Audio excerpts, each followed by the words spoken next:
गई माल अब की बात नहीं टाल। तेरे चल जानू चल भर ले गगरी में जल। Recording by Devi music. जलवा ढारल भ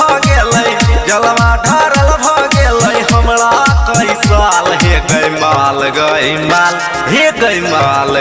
माल अब की बात नहीं टाल हे गई माल अब की बात नहीं टाल। जलवा ढारल भ तोरा कई साल हेरे चल जानू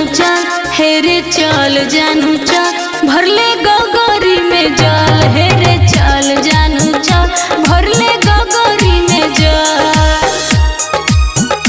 हे गई माल अब की बात नहीं टाल। भर ले गगरी में जल।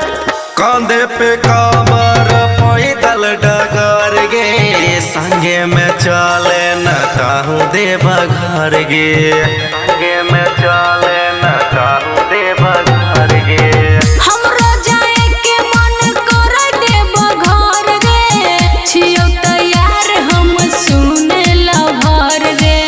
पवा से पूछली है भोले से पूछली है दिलावा के हाल। हे गे माल हे गे माल अब की बात नहीं टाल। हे गे माल अब की बात नहीं टाल।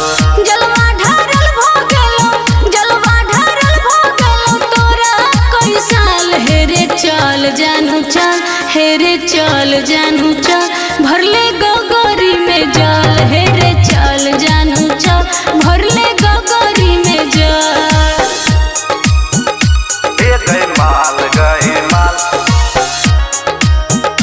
अब की बात नहीं टाल। भर ले गगरी में जल। होके तैयार चले करे नहीं विचार गे। दर्शन करे ले भीड़ लागे भर मार गे।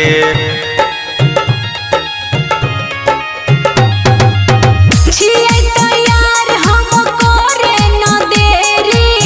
मौका न मिलै छिकै ऐसन बेरी सभे समस्या के बाबा करथुन हल। हे गे माल हे गे माल अब की बात नहीं टाल। हे गे माल अब की बात नहीं टाल। जलवा ढारल भ तोरा कई साल हेरे चल जानू